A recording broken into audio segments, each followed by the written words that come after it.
Social media హైప్తో ఓట్లు సాధ్యం కాదు. పార్టీకి సంబంధించి ఒత్తాసు పలికే ఇంటర్వ్యూ కాదు. గ్రౌండ్ రియాలిటీ గురించి తెలుసుకుందాం. ఉన్నది ఉన్నట్టుగా వాస్తవాలను బయటికి తీద్దాం. నమస్తే అన్న. రాష్ట్ర వ్యాప్తంగా మల్లన్న తెలవని వాళ్ళు లేరు, మీరు తెలవని వాళ్ళు లేరు. సోషల్ మీడియాలో మీరు ఏది పెట్టినా మిలియన్స్ వ్యూస్ వస్తాయి, కానీ అవన్నీ ఓట్లో కన్వర్ట్ అవుతాయా? టీఆర్పీ పార్టీకి ఇది ఒక అగ్ని పరీక్ష అని చెప్తారు. అగ్ని పరీక్ష అని మీరు అంటారు కానీ మేము అనుకుంటారే వాళ్ళు ప్రత్యక్షంగా పోటీకి దిగుతున్నారు. అసలు గ్రౌండ్ రియాలిటీ ఎట్లున్నారు? మేము ఎవరినైతే అధికారం నుండి దూరం చేయాలనుకుంటున్నామో వాళ్ళందరూ దిగిపోతూనే ఉండరు. మేము ఎవరినైతే అధికారంలో తీసుకుపోవాలనుకుంటున్నామో వాళ్ళు అధికారంలోకి ఎక్కుతూనే ఉండరు. అదే బహుజనులు అంటే బీసీలు ఒక్కరే కాదు, అలా ఎస్సీ ఎస్టీ మైనారిటీ అందరూ వస్తారు. కానీ మీరంటున్న బీసీకి, జనరల్ పాయింట్ ఆఫ్ వ్యూలో ఉన్న బీసీకి తేడా ఏంది? ఆ బీసీ అనే పదాన్ని బహుజనులు ఎట్లా అర్థం చేసుకోవాలి? బీసీలు అనేవి వాళ్ళే మళ్ళీ ఎస్సీలు వేరే ఎస్టీలు వేరే అనేటటువంటి నినాదాన్ని అగ్రవర్ణం తీసుకొస్తుంది.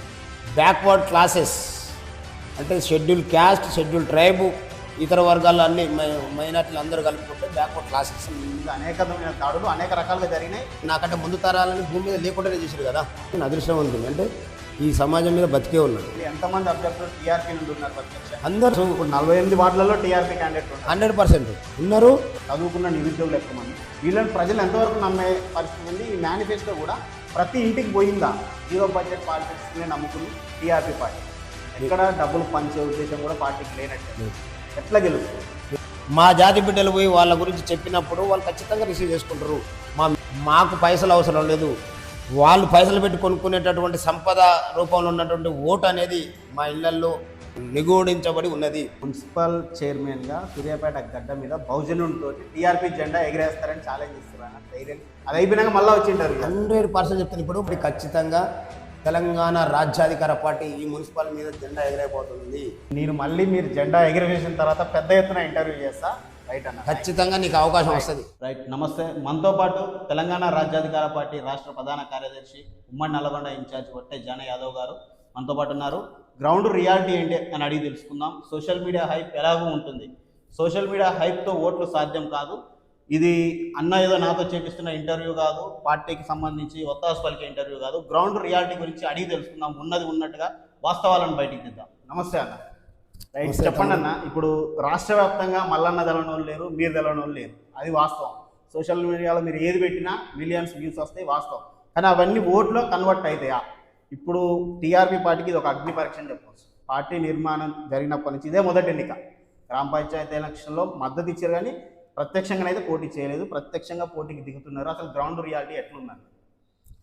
అంటే ఇది అగ్ని పరీక్ష అని మీరు అంటారు కానీ మేము అనుకుంటారే ఆల్రెడీ మా పరీక్షలన్నీ పాస్ అవ్వకుండా వస్తున్నాం. పార్టీ పెట్టిన నాటి నుండి మేము ఎవరినైతే ఆ అధికారం నుండి దూరం చేయాలనుకుంటున్నామో వాళ్ళందరూ దిగిపోతూనే ఉండరు. మేము ఎవరినైతే అధికారంలో తీసుకుపోవాలనుకుంటున్నామో వాళ్ళు అధికారంలోకి ఎక్కుతూనే ఉండరు. అది ఎట్లా అంటే ఈ రాష్ట్రంలో 5 ఎమ్మెల్సీలు జరిగినాయి మా ఉద్యమం స్టార్ట్ అయినాక. అగ్రవర్ణాలు లేని ఎమ్మెల్సీలు మండలికి పంపబడ్డారు, ఎస్సీ ఎస్టీ బీసీలు. ఆ తర్వాత మంత్రివర్గ విస్తరణ. మా మంత్రివర్గ విస్తరణలో మా బీసీలు ఎంతమంది ఉండాలనే దాని మీద మా వాయిస్ బయటికి రాగానే రెండోసారి విస్తరణలో రెడ్డిలు లేకుండా జరిగిపోయింది. మొన్న 42% రిజర్వేషన్ ఇచ్చి ఎలక్షన్కి వస్తామని ఇవ్వకుండా మాట దెబ్బ ఎన్నికలకు వస్తే మరి గతంలో 38% స్థానిక సంస్థల ఎన్నికల్లో అగ్రవర్ణాలు ఉండే వాళ్ళని ఈడ్చి 12 కాడికి తీసుకొచ్చి పెట్టినాం. మేము మా వర్గాలని అధికారంలో చూడటం అనేది మా లక్ష్యం. సరే, మా పార్టీతో నేరుగపోతున్నాం, ఇతర పార్టీలలో ఉన్న మా వర్గాలని తీసుకుపోయినాం. అప్పటి వరకు మా పార్టీ రాలేదు కాబట్టి ఆ పార్టీలలో ఉన్న మా బీసీలని ఆ అధికారం వైపు ప్రయాణం చేయించేదంటే మేము సక్సెస్ అయితేనే ఉన్నాం. మొట్టమొదటిసారిగా ఇవాళ రాజ్యాధికార పార్టీ రాష్ట్ర వ్యాప్తంగా అన్ని మున్సిపాలిటీల్లో పోటీ చేస్తూ ఉంది. ఖచ్చితంగా మెజారిటీ ప్రజలు ఉండబడినటువంటి ఈ రాష్ట్రం, ఈ దేశం 78 సంవత్సరాలు గడిచిపోయినప్పటికీ కూడా మాకు అధికారం రాలేదనే దాంట్లో నీలాంటి మేధావులందరూ కూడా ఎందుకు ఇవాళ మైకులు పట్టుకొని తిరుగుతూ ఉన్నారు, ఎందుకు ఇవాళ ఖాళీగా నిరుద్యోగులుగా ఉండి నిరుద్యోగ భృతి కోసం వెయిట్ చేస్తూ ఉన్నారు, ఈ రోడ్ల మీద ఉద్యోగాల కోసం అశోక్ నగర్లో ఎందుకు ధర్నాలు చేస్తూ ఉన్నారు అంటే చదువు ఇవ్వాల్సిన బాధ్యత వాళ్ళదే, చదువుతో పాటు ఉద్యోగ అవకాశాలు కల్పించాల్సిన బాధ్యత వాళ్ళదే, ఉపాధి కల్పించాల్సిన బాధ్యత. అయినప్పటికీ 78 ఏళ్లలో ఉద్యోగాలు, ఉపాధి, విద్య అన్నీ కూడా ఆ వర్గాలు దోసుకపోయినాయి అనేటటువంటి వాస్తవాన్ని ఇవాళ మా నిరుద్యోగులు, విద్యార్థులు, మేధావులు అందరూ గుర్తెరిగిరు. కాబట్టి ఇవాళ అంతిమంగా మనకు బాబాసాహెబ్ అంబేద్కర్ చెప్పినట్టుగా మాస్టర్కి అది ఏదైతే ఉందో అధికారం అనే దాన్ని అందుకోవాలంటే దానికి కావాల్సినటువంటి ఓట్లన్నీ ఎక్కడున్నాయి? మన దగ్గరే ఉన్నాయి. అందుకే బ్యాక్వర్డ్ క్లాస్ బీసీ అంటే వెనుకబడినటువంటి తరగతులు ఎవరైతే ఉన్నారో ఎస్సీ ఎస్టీ ఈ బీసీలలో ఉండబడినటువంటి మైనార్టీలు వీళ్ళందరూ కలిపి ఇవాళ రాజ్యాధికారం వైపు మన ఓటు మనం వేసుకుంటే అధికారం మన ముందుకు వస్తుంది అనేటటువంటి నినాదం ఇవాళ 3 నెలల కాలంలో మేము వచ్చినాం. ఇవాళ ఆ 3 నెలల్లోనే అనేక రకాలైనటువంటి పెను మార్పులను క్రియేట్ చేయగలిగినాం. కాబట్టి 2028లో అంతిమంగా మా రాజ్యం వస్తుంది అనేటటువంటి నమ్మకం మా ప్రజల్లోకి చేర్చగలిగినాం. ఇప్పుడు ఒక చిన్న మాట అన్న, మీరు బీసీ అన్నారు, మల్లన్న కూడా ప్రతిసారి బీసీ అనే అంటారు. కానీ ఇక్కడ చిన్న క్లారిఫికేషన్ ఏం కావాలంటే, బహుజనులు అంటే బీసీలు ఒక్కరే కాదు, అలా ఎస్సీ ఎస్టీ మైనారిటీ అందరూ వస్తారు. కానీ మీరంటున్న బీసీకి, జనరల్ పాయింట్ ఆఫ్ వ్యూలో ఉన్న బీసీకి తేడా ఏంది? ఆ బీసీ అనే పదాన్ని బహుజనులు ఎట్లా అర్థం చేసుకోవాలి? అంటే ఇవాళ వందల వేల కోట్లు ఉన్నటువంటి అగ్రవర్ణాలకు, అందులో పనిచేస్తున్న అటెండర్ స్థాయి లేబరుకు సమానమైనటువంటి ఓటు హక్కు కల్పించాలి ప్రజాస్వామ్య దేశంలో అని చెప్పినటువంటి గొప్ప నాయకుడు బాబాసాహెబ్ అంబేద్కర్. కానీ వాళ్ళకి 78 ఏళ్ళు అవుతున్నప్పుడు కూడా ఆ ఓటు విలువ తెలవకుండా మా సమాజాన్ని వాళ్ళ గుప్పిట్లో పెట్టుకొని మా దగ్గర ఉన్న ఓట్లన్నీ అమ్ముకునే విధంగా, కొనుక్కొని పోయి అధికారాన్ని అందుకునే విధంగానే మమ్మల్ని తయారు చేశారు.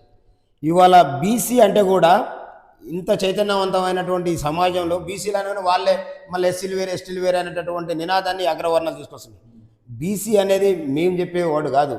బాబాసాహెబ్ అంబేద్కర్ భారత రాజ్యాంగంలో పొందుపరచబడినటువంటి బ్యాక్వర్డ్ క్లాసెస్ అంటే షెడ్యూల్ క్యాస్ట్, షెడ్యూల్ ట్రైబు, ఇతర వర్గాలు అన్ని మైనార్టీలు అందరూ కలుపుకుంటే బ్యాక్వర్డ్ క్లాసెస్. మేము బీసీల వేదిక కానీ మేము ఎప్పుడైతే మాట్లాడుతున్నాం వెంటనే అరే బీసీలు అంటే వాళ్ళే కదా, మీరు కాదు కదా అంటే ఒక రాజ్యాంగంలో ఉన్నటువంటి అంశాన్ని కూడా చదువుకున్నటువంటి ఈ సమాజంలో ఉన్నట్టు మాకు కూడా ఇప్పటికీ అర్థం కాకుండానే మమ్మల్ని ఆగం చేయాలనేటటువంటి కుట్రలు పొందుతా ఉన్నాం.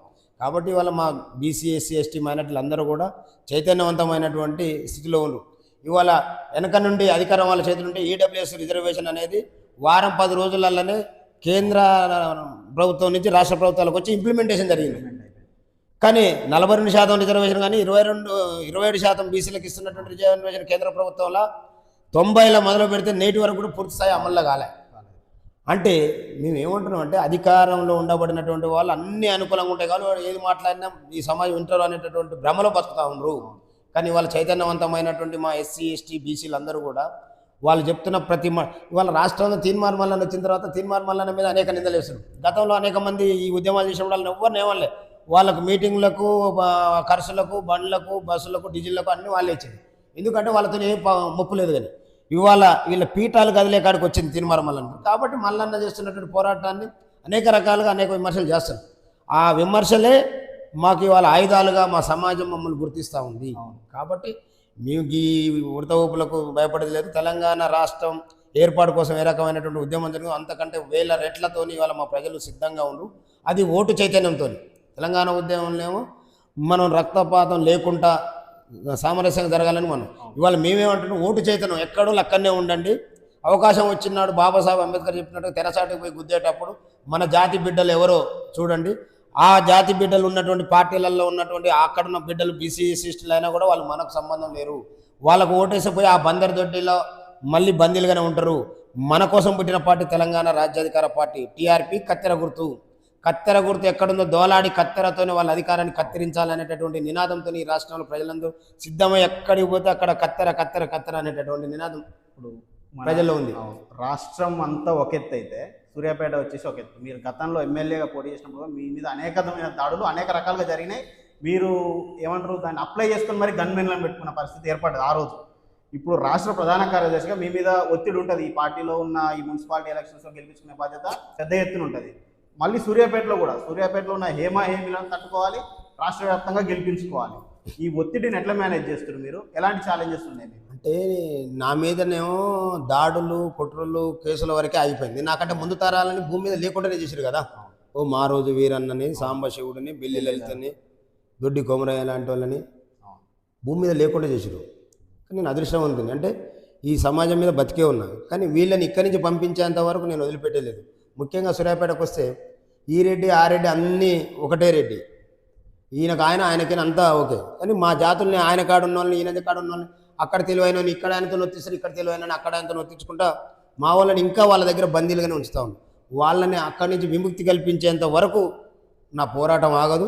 ఇక్కడి నుంచి వాళ్ళని ఖాళీ చేయించేంత వరకు నేను ఇక్కడి నుంచి కదిలేదు లేదు. ఖచ్చితంగా రేపు 48 వార్డుల్లో మా బీసీ వర్గాలందరూ కూడా ఆలోచన చేస్తూ ఉన్నారు. ఈయనకు ఓటేస్తే ఈయన పోయి ఎక్కడ ఉంటాడు, ఆయనకు ఓటేస్తా ఈయనైనా ఆ గడికి పోవాల్సింది, ఈయనైనా ఈ గడికి పోవాల్సింది. ఆ గడిలల్లో ఉండి మన కోసం ఏం చేయగలుగుతారు.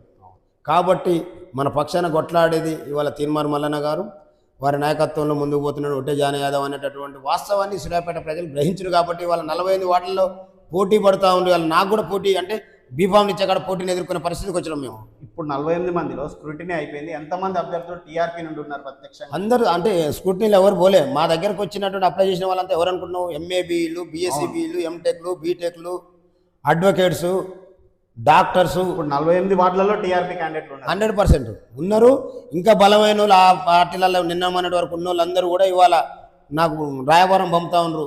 అన్న పొరపాటు అయిందని చెప్పండి, మేము వస్తాం, మాకు అవకాశం కల్పించండి. అట్లా వచ్చిన వాళ్ళల్లో కూడా మా వాళ్ళతో అడ్జస్ట్ చేసుకుంటాం. మేము వాళ్ళకు కూడా అకామిడేషన్ ఇస్తూనే ఉన్నాం. ఇలా అర్హత కలిగిన వాళ్ళు ఎవరైనా వస్తే నిజంగా బీసీ, ఎస్సీ, ఎస్టీ, మైనార్టీల ప్రయోజనం కోసం పనిచేసేటోళ్ళు ఉంటే ఖచ్చితంగా అవకాశం కల్పిస్తామని కూడా చెప్తా ఉన్నాం. ఇంకొకటి, ఇప్పుడు ఆ ప్రధాన పార్టీలు ఏవి మున్సిపాలిటీ ఎలక్షన్స్కు ఏమంటారు దీన్ని ఏ ఎజెండా పెట్టలేదు, మీరు పెట్టిర్రు, అది ఎంతవరకు ప్రజల్లోకి వెళ్ళింది?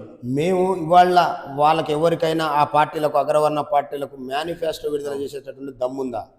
మేము ఇవాళ రైట్ టు రికాల్, మేము ఎవరినైతే అభ్యర్థులని వాళ్ళ ముందుకు పంపుతున్నాం వాళ్ళు 6 నెలలకు ఒకసారి ఆ వార్డులో గ్రామ సభలు నిర్వహించాలి. వాళ్ళ పనితీరు 50% బాగుందంటేనే వాళ్ళు కొనసాగుతారు. లేకుంటే వాళ్ళు మా పార్టీ నుంచి రిజైన్ చేసి మళ్ళీ ఒకరికి అవకాశం.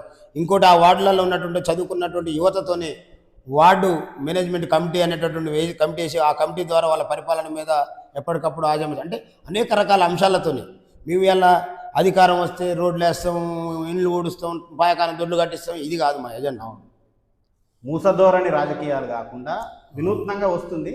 వినూత్నంగా ఎందుకు అంటే 78 ఏళ్ళు గడిచిపోయిందబ్బా, కానీ మెజారిటీగా ఉండబడినటువంటి మా వర్గాలకు అధికారం అనేది అందరినీ ద్రాక్షగానే మారింది. ఇవాళ ఒక చిన్న ఎగ్జాంపుల్, 29th క్వార్టర్ నెంబర్లో ఒక బాత్రూమ్ ఖరాబ్ అయితే రిపేర్ కోసం 76 లక్షలు మంజూరు చేసినటువంటి దుర్మార్గమైనటువంటి ప్రభుత్వం ఈ కాంగ్రెస్ పార్టీ ప్రభుత్వం. అదే గ్రామాలలో 78 ఏళ్ల నుండి బతికిడుస్తున్నటువంటి మా బిడ్డలకు ఇచ్చేటటువంటి ఇందిరమ్మ ఇల్లుకు 5 లక్షలు అంటే ఒక్కసారి ఆలోచన చేయమని అడుగుతా ఉన్న ఈ సమాజాన్ని. ఈ రాష్ట్రంలో ఉండబడినటువంటి మెజారిటీ ప్రజలందరూ కూడా ఈ ఛానల్ ద్వారా ఈ నా సంభాషణ వింటున్నటువంటి ప్రతి బిడ్డ ఆలోచన చేయాలి. 76 లక్షలు వాళ్ళ బాత్రూమ్ ఖరీదు అయితే మా బతుకు ఖరీదు 5 లక్షలతో మేము ఆ గృహాలు నిర్మాణం చేసుకుని ఎట్లా బతికించాలి? ఈ దొంగలకు ఇప్పుడు 78 ఏళ్ళ నుంచి మేము ఓట్లేసి మేము ఎక్కడికి పోయినాం. అందుకనే మా టీఆర్పీ నుంచి పోటీ చేసే ప్రతి అభ్యర్థి వార్డులకు పోయి మాకు ఓటేయమని ఎవరు అడగరు.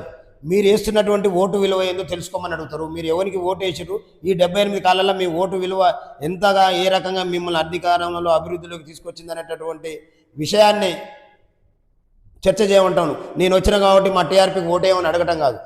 మీరు వేస్తున్న ఓటు విలువ, మీరు ఓటు వేస్తుండటం వల్ల ఎవరికి ప్రయోజనం జరుగుతూ ఉంది, మీ వర్గాలకు ఎంత ప్రయోజనం జరిగింది, మీ బిడ్డలకు ఎంత ప్రయోజనం జరిగింది, మీకు ఎంత ప్రయోజనం జరిగింది అనే దాని మీద చర్చ చేయడానికే మీరు ఆ వార్డులలో పోటీ చేయాలని చెప్తా ఉన్నాను.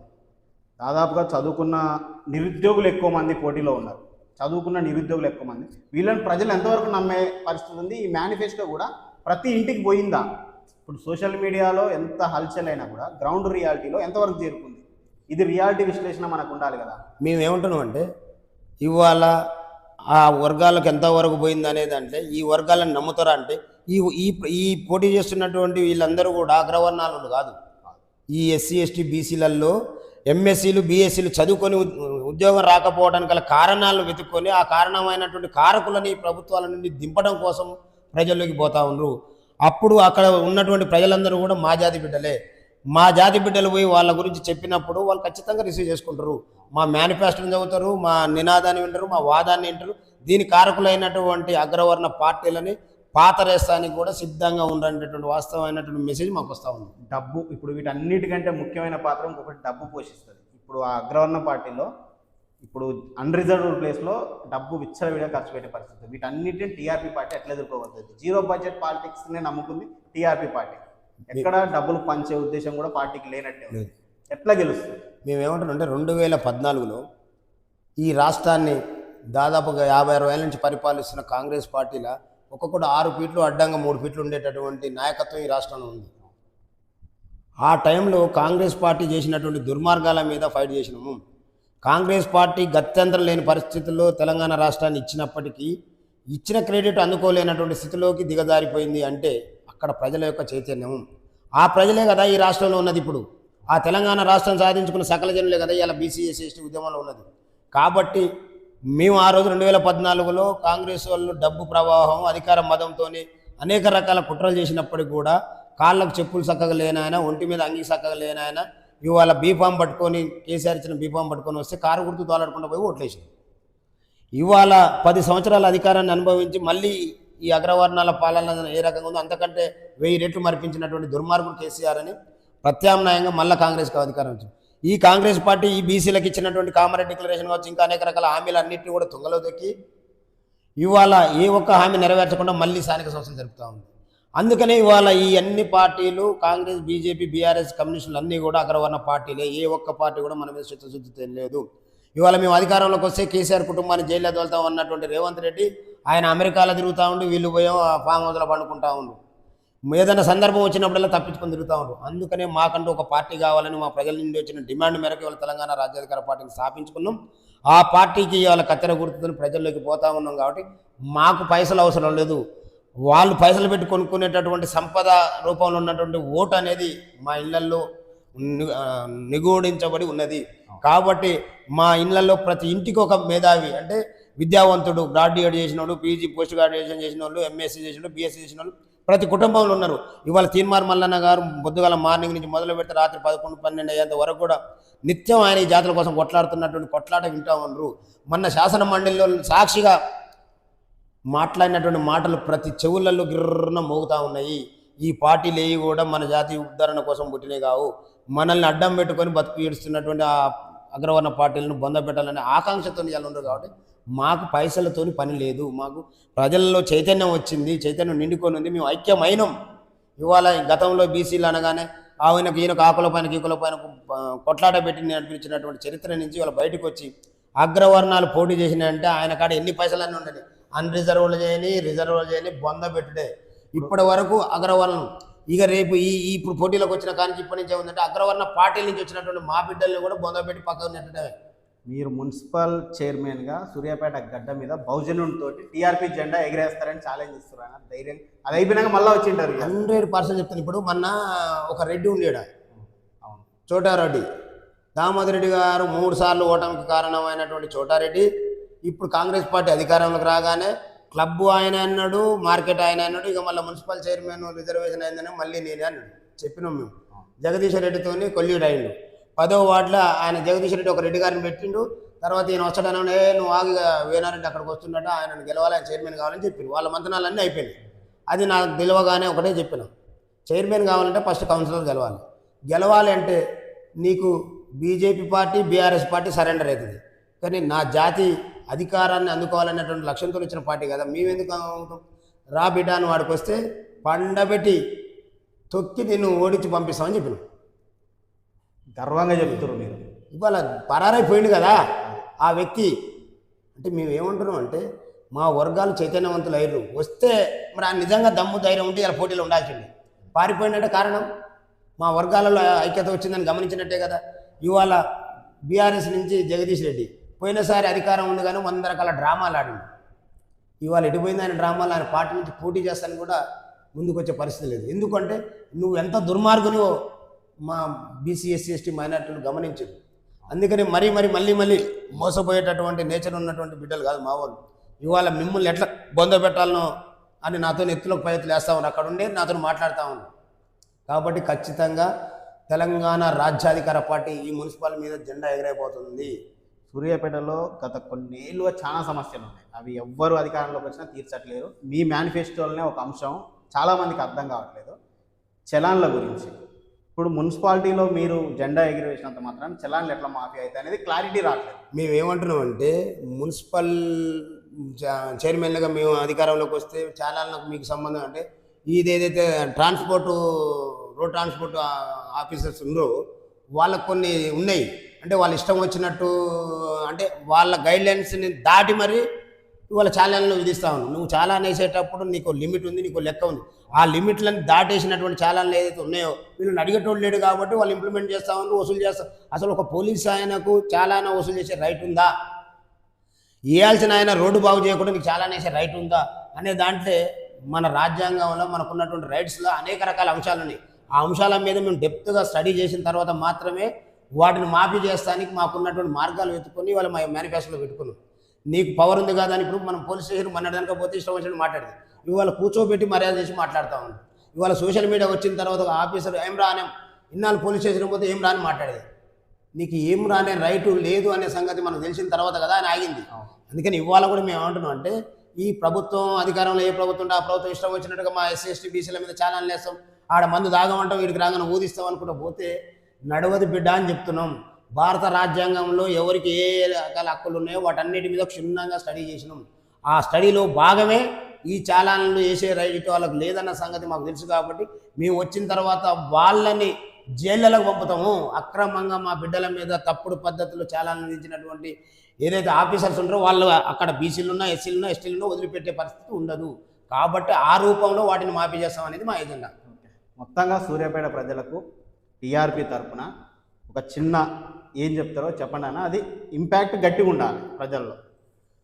సూర్యాపేట మున్సిపల్ పరిధిలో ఉండబడినటువంటి ఎస్సీ ఎస్టీ బీసీ మైనార్టీ వర్గాలందరూ కూడా నమస్కారాలు. రేపు జరిగేటటువంటి మున్సిపల్ ఎన్నికల్లో మెజారిటీ వర్గాలైనటువంటి బీసీ ఎస్సీ ఎస్టీ మైనార్టీ ప్రజలు ఆలోచించాల్సినటువంటి సందర్భం. ఇవాళ 78 ఏళ్ళు గడిచిపోతున్నప్పుడు కూడా మనల్ని పరిపాలిస్తున్నటువంటి ఈ 4% లేనటువంటి రెడ్డి ఎలవ కమ్మల పాలనలో మన బతుకులు అధోగతి పాలైనవి. ఈ సూర్యాపేట మున్సిపాలిటీకి వచ్చేసరికల్లా మరి గత అనేక పర్యాయాలు మన బీసీలకు అనేక రకాల హామీలు ఇచ్చి 10 మందిని మున్సిపల్ చైర్మన్లుగా చెప్పి తర్వాత ఎవరినో చేసి ఈ మున్సిపాలిటీకి వచ్చినటువంటి అభివృద్ధిని మరి దోచుకున్నటువంటి దొంగలు మళ్ళీ ఇవాళ కుట్రలు చేసేటటువంటి పరిస్థితి కనపడతా ఉంది. అదేవిధంగా కాంగ్రెస్ పార్టీలో దామోదర్ రెడ్డి గారు ఓటమికి కారకుడైనటువంటి ఇలా వార్డు మెంబర్ గెలవలేని నాయకుడు ఇవాళ మున్సిపాలిటీని లీడ్ చేస్తూ ఇవాళ చైర్మన్ అని నిన్నటిదాకా మాట్లాడి ఇవాళ బీసీ రాజ్యాధికార పార్టీ ముందుకు రాగానే భయపడి వెళ్ళిపోయి ఇవాళ అక్రమ పద్ధతుల్లో తన అనుయాయులను పెట్టుకొని తన దగ్గర మోకరిల్లి జీ హుజూర్ అనేటటువంటి మన వర్గాల నుంచి ఉన్నటువంటి వాళ్ళని పెట్టుకొని పెత్తనం చలాయించాలనేటటువంటి కుట్రలు చేస్తున్నటువంటి తరుణంలో అక్కడ ఉండబడినటువంటి బీజేపీ బీఆర్ఎస్ కాంగ్రెస్ పార్టీలు అన్నీ కూడా మన జాతుల్ని వంచి మన బతుకుల్ని ఆగం చేసినటువంటి పార్టీలే. ఇవాళ ఈ జాతుల ఆత్మగౌరవంతో బతకడం కోసం ఈ జాతుల యొక్క అభివృద్ధి కోసం ఈ జాతులకు అధికారం వస్తే తప్ప మన బతుకుల్లో మార్పు రాలేదని ఆకాంక్షతో వచ్చినటువంటి పార్టీ తెలంగాణ రాజ్యాధికార పార్టీ కత్తెర గుర్తుని ఆశీర్వదించి మీ వార్డులో పోటీ చేస్తున్నటువంటి మన వర్గాలు ఇవాళ MSc BSc MA BA MTech బీటెక్లు చదువుకున్నటువంటి నిరుద్యోగులందరూ కూడా ఇవాళ పోటీలో నిలబడతా ఉన్నారు. వాళ్ళు గెలవడం కోసం కాదు, మన జాతులు గెలిపించడం కోసం ఇవాళ మేము ముందుకు వస్తూ ఉన్నారు. అందుకని ఇక్కడ ఉన్నటువంటి మిత్రులారా ఆలోచన చేయాల్సినటువంటి సందర్భం. ఓటు నమ్ముకోవడం కాదు, ఓటు చైతన్యంతో ఇవాళ 78 ఏళ్ల నుండి మనల్ని ఓట్లు కొనుక్కొని అధికారం చెలాయిస్తున్నటువంటి అగ్రవర్ణ పార్టీలను బొందబెట్టి ఇవాళ మన కోసం, మన ఆత్మగౌరవం కోసం, మన పిల్లల భవిష్యత్తు కోసం, మన తలరాతను మార్చడం కోసం వచ్చినటువంటి తెలంగాణ రాజ్యాధికార పార్టీ కత్తెర గుర్తుకు ఓటేసి సూర్యాపేట మున్సిపాలిటీలో మరి మున్సిపల్ చైర్మన్గా మన తెలంగాణ రాజ్యాధికార పార్టీ అభ్యర్థుల్ని గెలిపించుకోవాల్సిందిగా మీ అందరికీ సవినయంగా విజ్ఞప్తి చేస్తూ ఉన్నాను. థ్యాంక్ యూ అన్న. నేను మళ్ళీ మీరు జెండా ఎగిరవేసిన తర్వాత పెద్ద ఎత్తున ఇంటర్వ్యూ చేస్తా. రైట్ అన్న, ఖచ్చితంగా నీకు అవకాశం వస్తుంది. రైట్. ఇది మొత్తంగా అన్నగారు చెప్తున్నది. ఈ సూర్యాపేటలో మున్సిపల్ చైర్మన్గా బహుజన బిడ్డ టీఆర్పీ జెండా ఎగిరవేస్తాడని ధీమా వ్యక్తం చేస్తున్నాడు. ఆ జెండా ఎగిరవేసిన తర్వాత అన్నతో మళ్ళీ వివరంగా ఇంటర్వ్యూ చేద్దాం.